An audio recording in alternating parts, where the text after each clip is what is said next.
Well, hey, it's the Monkees. Petey Two Finger here, R.I.P. Mike Nesmith. To start this off, I was never a huge fan of the Monkees. I remember hearing Last Train to Clarksville when I was a kid and thinking, "Well, that's a good song." I was not a fan of Daydream Believer. Davy Jones really, I did bothered me. That whole thing with the screaming girls, that phony Beatlemania. I never got that, and I never. It was a big turnoff for me. Also, Mickey Dolenz constant mugging at the camera. Mickey Dolenz really rubbed me the wrong way until later on I started listening to him and I found out that he was in the Hollywood Vampires Club, which was a drinking club at the Rainbow Bar and Grill, and friends with Harry Nilsson. So I started seeing like how they did some work relating to Nilsson and they were friends with him, and I've come to be able to tolerate him quite a bit more as I become an adult. But he's the last surviving Monkees. Now, this weekend I went on a binge. Michael Nesmith, R.I.P. We just lost him, and I had been a fan of his work. I knew that anything with his name on it was usually going to be pretty good. So I'm here to tell you what I recommend you check out. There is a lot of monkey content out there. 33 and a Third Revolution Monkees, I did not watch. Hey, it's the Monkees, I did not watch.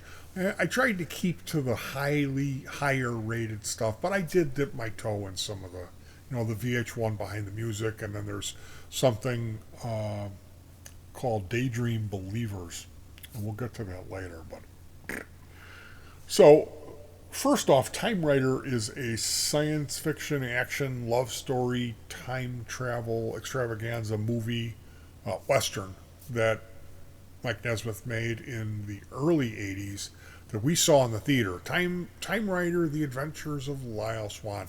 Now, this movie's got it all, and it's a big budget production. The thing that kind of broke this movie for me is the ending. Is just kind of all of a sudden it just ends. It just resolves itself. And same thing with the love story. They're all of a sudden there's like this nude scene. It's very tame, but they're writhing around with no clothes on, and she's this very attractive, beautiful single woman in the middle of 1850 in this town full of macho cowboys, and she's not taken. And all of a sudden, she puts a gun on this guy and forces him into bed. It's just so bothered me when I was a kid, and it really bothered me when we watched it. But I got to tell you, if you've never seen Time Rider: Adventures of Lyle Swan, it's worth your time. It really is worth your time. It's a decent movie, and I checked that out this weekend. Mike Nesmith was the executive producer. So moving on, when they first came out, they didn't have VHS. It was something called Betamax, which had a better picture. It had better quality. It was always stereo sound, I think. They didn't have any mono Betamax. But they were more expensive, and the tape was smaller, you know. So I first saw Elephant Parts on Betamax. And what it is, it's Mike Nesmith, his variety show. He sings, and there's comedy numbers, and it's broken down into real short, kind of post MTV attention span entertainment. There's a real lot of stuff in there. So you can find this on YouTube. There's a channel called Mike Nesmith's Video Ranch. And what I was not aware of is that there is a successor, which is called Television Parts, which I checked some of that out.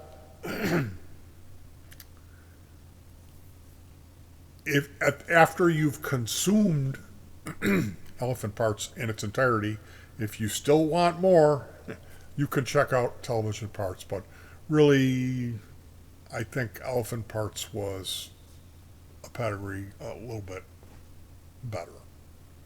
So this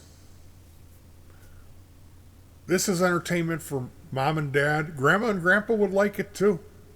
and even the kids. There is one drug segment, Name That Drug, which was funny. It's one of my favorite segments.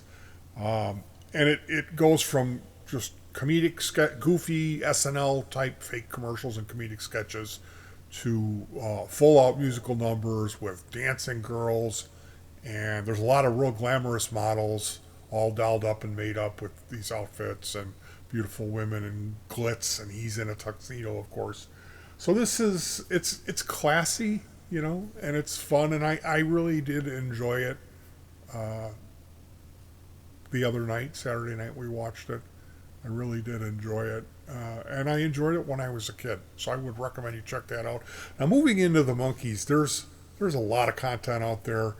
And I got to tell you, like, I didn't watch the show when I was a kid much. I did see it when it was on. I remember watching complete episodes, but I haven't seen them all. So I went through and looked at the highest. There's 58 episodes of the Monkees television show, and I started in the beginning, and it was kind of like the first season was very tough for me to get through. Even the pilot it just kind of dragged, and I have a hard time with Dolan's and mugging, and then the main Davy Jones doing his dance that he does, and then how they feminized Peter Tork and kind of made him just dumb. Uh, Mike Nesmith came off as a bit kind of a jerk, but he was smart.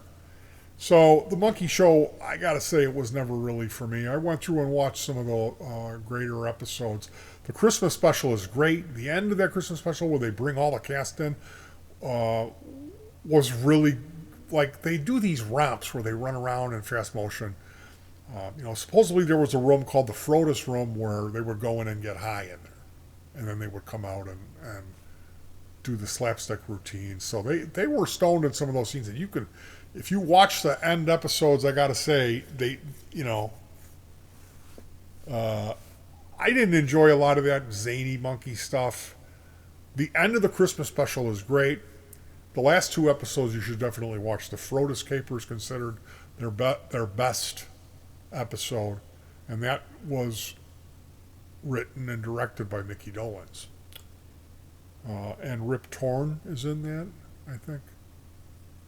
Yeah.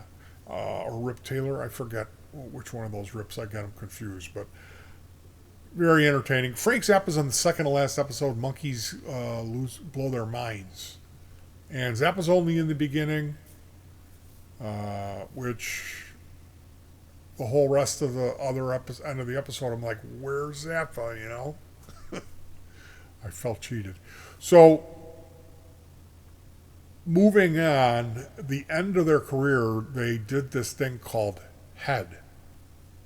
And Jack Nicholson came in, and they just sat and got high and rolled tape and spit out these ideas. And then they went and filmed it. It was Nicholson, and then the director, the guy, Bobby Olafson, I forget his name, the guy who directed the Monkees TV show. So the movie, it starts off a little bit weird and gets weirder. And then it goes full on psychedelic. And I gotta tell you, I've seen it 3 times now at least. It's great. It's one of the best psychedelic movies, if not the best psychedelic movie to come out of the 60s. Typically, these things have these. There is a freak out scene in it with the dancers and all that. But it's good. The freak out scene is good. The music in it is great. It's very psychedelic. There are scenes in it that are very much like an LSD trip, and there's a lot of like subtext, like what we're trying to say in this scene is this, but we're not. They don't really come out and tell you. It's left for you to kind of put your own stamp on it and figure out what they're really saying, and that is that they were boxed in by the network. They weren't allowed to be themselves, and they were constantly trying to escape by using sex and drugs and music, and that they were done. They were done with that. And fortunately, the the real Monkee fans were little teeny boppers, it was way over their heads. And the people who were older, the people who really were, you know, hip, they rejected it. They didn't know, like, it was a flop. But what you have left behind is this. It's the Criterion Collection version is the one that I watched, and it really looks good. Like the first time I watched it, I didn't watch that rip. So I don't want to make this video too long and keep running my mouth. Definitely check it out. That's the main thing as far as the Monkees go, and it's really entertaining. I have to say, that's the theme with this. The stuff I'm bringing you, this is really good stuff. I'm recommending you check it out, and I don't do that lightly. I'm not going to come on here and say, "Oh, you should watch the Brady Bunch movies." I'm not going to say that. So yeah, the other stuff. Hey Hey We're the Monkees was a 1997 ABC documentary. That's really good. There's something else called Daydream Believers. That's horrible. It's really bad. And if you watch Hey Hey We're the Monkees, everything in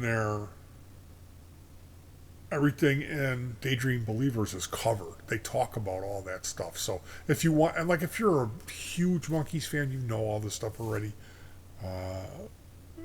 And then there's like 33rd and a Third Revolution Monkee. I have not checked that out. All the lower rated stuff I really haven't checked out. But I did watch the VH1 Behind the Music Monkees, which was pretty good. The quality is not good. Again, it's all the same stories, basically. You might pick up a little bit more here and there. But all this other stuff, if you look at what's highly rated and reviewed, that's what I've brought you here. And the 1997 special is an 8.1. That's the one the documentary that you're going to want to watch. So yeah, it's a really sad story, and like I smelled that when I was a little kid. I was able to detect that this is not real. This is a put on, and it's corny and it's over the top and it's not really worth your time. That was like substandard entertainment for me as a child. Like I wouldn't spend my time on it. Now looking back at it, there is some, like the Head movie is great. And looking at the TV show, I thought, I was excited, like, oh, maybe I can go through and binge watch this. I can't. I do want to go through and watch more of it, but as far as binge watching the Monkees, no way.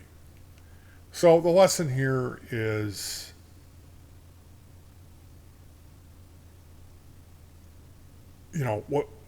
when you try to force something, it's going to implode. That's really the lesson. And that these guys, they also, like, they couldn't sit there and just take it. They had to put their foot down and say, no, we are going to make our own music. And that's where it all imploded, and they lost the support from the network and all that, and it ended up running itself into the ground. So it's kind of a shame, because if they could have found a happy medium, meaning don't fire the guys who are producing the music and getting you these number one hits, because their music suffered. Like, they needed to find a happy medium. If you've got this guy who's a hit maker and he's bringing in these songs that are written by these songwriters, like the Monkees, specifically Peter and Mike they didn't have the long-term vision to see what they had. Like you've got the best songwriters, the best songs, the best musicians, and the best producer. You should hold on to that and just play your instruments and learn these songs, because they were feeling like they were getting gypped out of their life, because the press was saying, you guys don't write your own music and you guys don't even you don't play your own instruments. So they had to go all the way, and we're going to write our own songs. And it's just, when you've got a hit machine, like a factory with the best musicians, the best writers, and the best producer, that's something, you know what I mean? So unfortunately, it is what it is. R.I.P. Mike Nesmith. The guy was brilliant, and he did produce some really great art outside of the Monkees. And if you've never seen that head, it's really worth your time. So check that stuff out, and if you do, come back and let me know what you thought.